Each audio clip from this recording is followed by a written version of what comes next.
Lakeville with the Upper Deck Report, and we're here, Jim. We're going to talk about those Minnesota Twins, and we're going to talk about Viking football sometime today on the back burner. We may even mention the Golden Gophers with Coach Keel and his first camp here in Minnesota.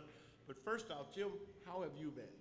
Very good, very good. A very interesting afternoon at Target Field today. I bet it was today, and you want to break some news that they saw. As soon as you called me on the phone and told me, then I saw it on the news. Go ahead, buddy. Mr. Joe Mauer, we've worried about position flexibility with him, how we were going to get him out from behind the plate, and how traumatic it was going to be for him to move from catcher to some other position, and we hemmed and hawed about moving him to first base and how he wasn't taking balls there at first, and finally got. But on the backfield, he was taking ground balls. Obviously, he must have been doing something that we didn't know of. Right, because he was in web gems after the first game at first base. But tonight, he was caught off guard. Gardy walked into the training room and told he and Morneau, one of the two of you is my right fielder tonight. And you know what? I'll tell you this. I guarantee you Morneau might have said it could be him, because when he came out of high school with me, in I think it was 1999 or 2000, I played him in right field and first base from behind home plate. It's exactly what Gardy said, is that Justin had more experience out there and would have gone that way, but he'd rather have the more experienced first baseman instead of two guys trying to feel their way around in two positions. So Joe Mauer is in right field today. The reason this happened is that Luke Hughes was called up from Rochester after last night's game because Jason Kubel had a family situation, not an emergency, just a situation that he had to go home to take care of something. He had permission from the team to go, and they thought they had it covered. Well, Luke Hughes went to apparently the Rochester airport. Now, I've never been there, but it doesn't seem like it would be a hard airport to negotiate. Well, let me tell you this, Joe. If you're trying to get to the big leagues and they give you a flight to get to the big leagues, it is your job to figure out which airport gets you to the big leagues. And right now, Luke Hughes made a mistake, which has caused a lot of things to happen. He went to the wrong gate and sat there. And watched his plane leave. Right? Yes. So, Gardy found this out about 3 o'clock, and he's like, Joe, you're going to right field. And Joe just kind of chortled and said, yeah, okay, right, that's good one.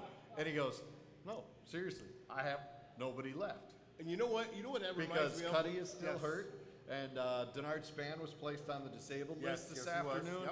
It's migraines, though. It's not related to the concussion. Well, it is related to the concussion. It was explained by the trainers this way, is that he had dealt with migraines in the past.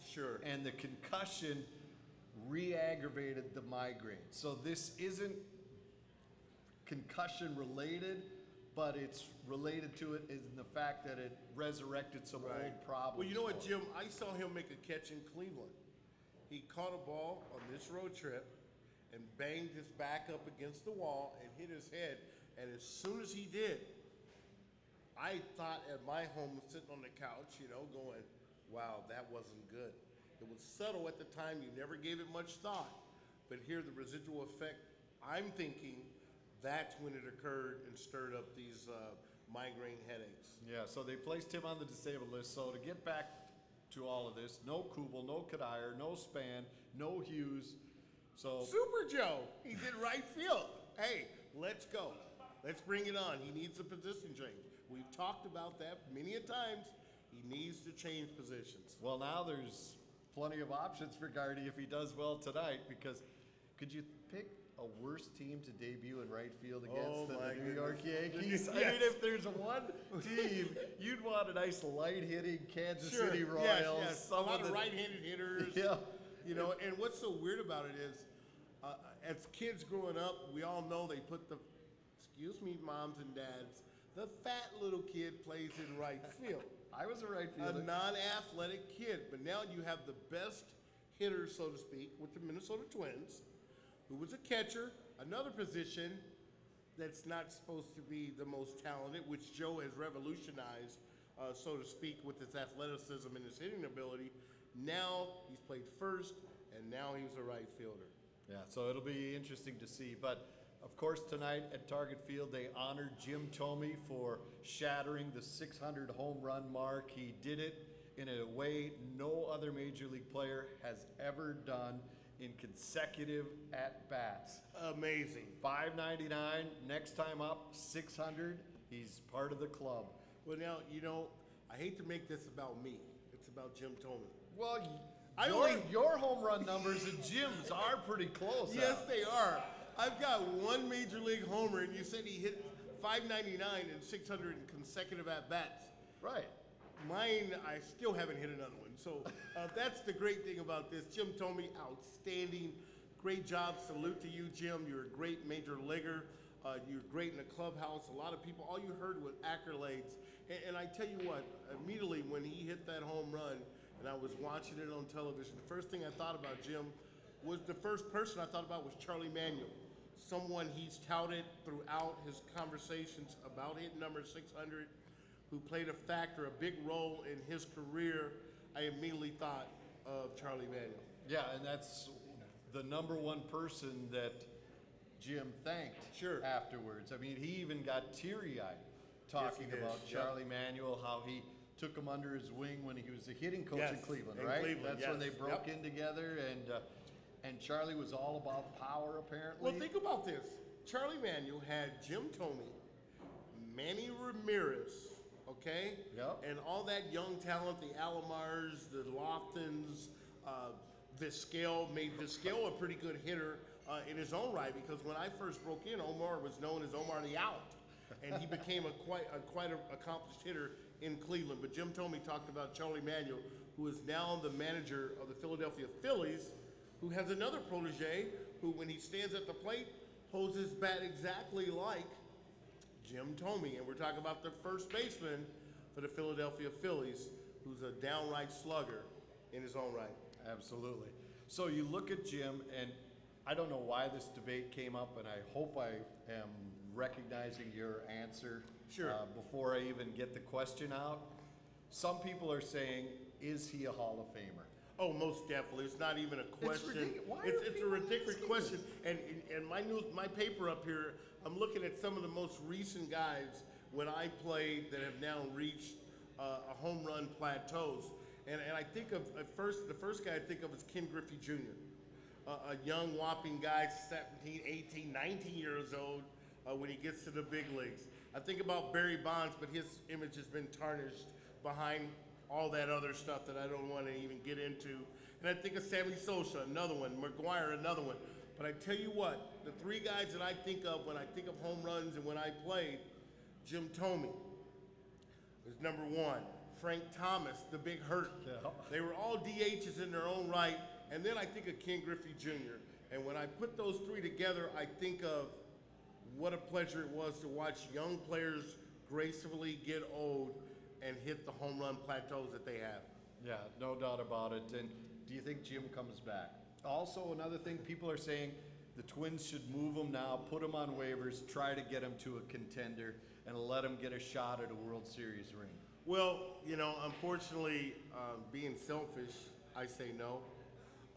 He's hit 599, 600, and 601, and you start to fall in love with a guy like that guys like Michael Kadire grasp to. Justin Morneau, they find out how to be a consummate professional, a major leaguer. I remember when Jim Thome first came up, they were calling him a country bumpkin. And now he's reached plateaus in this game of baseball. He's gained the respect. You don't have to be a glamour boy to get respect. And I think that's what's been so refreshing about this plateau that Jim has passed. And the fact that he's done it in a Twins uniform, I'd like for him to retire as a Twin. Yeah, it would be good. All right, another thing that happened on Monday night was the trade of Delmon Young, one of the more bizarre trades that we've seen, in the fact that he was traded from one team to the other. He was still on the Twins team bus when he found out he was traded. So there was an enemy amongst us as we were going to the ballpark. Most definitely, Jim. And I tell you what, Delmon Young, they gave him a chance to play. He's been on winning squads here since he came to Minnesota. Detroit saw a need.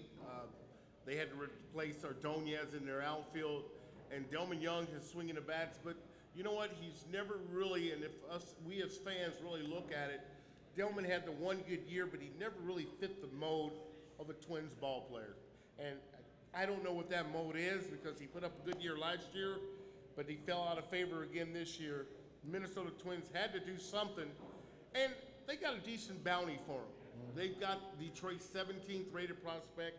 They also got the 30th rated prospect, 2 pitchers, 1 local kid. I think that's about as much as you're going to get for Delman Young. And then his salary was going to become a problem when you're trying to bring back Kadire and Kubu. Okay. Now, to explain to people, we all heard talk about the trading deadline. The end of July was the trading deadline. Sure. And now all of a sudden it passed. There's a trade. And Delman gets traded. How does this happen? Well, the waiver wire, for those of you that don't understand, and I really don't understand, but I'll try to make it as simple as possible. What it does is it allows each ball club to secretly, without telling the player or his agent, they may warn the agent, but most times they don't. They don't want anybody to know except for the general managers and the higher ups. They send the guy through, and what they're doing is they're asking who likes this player, more or less. When you say, okay, I'll put him on the waiver wire and see who can pick him or who picks him. Okay, so when you put on a waiver, then it starts with the worst record. It starts with and the keeps worst going team up, right? in Major League Baseball. All right, so American League, they National put a League. name out there. They put a name out there, and teams go pass.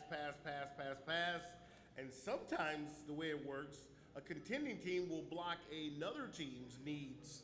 Say like you need a right-handed stick, the Twins throw one out there. Chicago doesn't want Detroit to get him, so they claim him. But it's all based on how you finished in the standings last year. Oh, really? It's last year's standings? It's last year's not standings. the current standings right now? It's last I year's didn't know standings. And so Delman was able to clear. Guys like Maurer you would never send through unless you were ready for him to go. Or no, probably not Well, Kadire. now, say I put someone out there just to see how he You can pull him back. You can pull him back, okay. Yes, you can pull him back. You can see how far he goes. If somebody claims him, you can say, never mind, forget about it.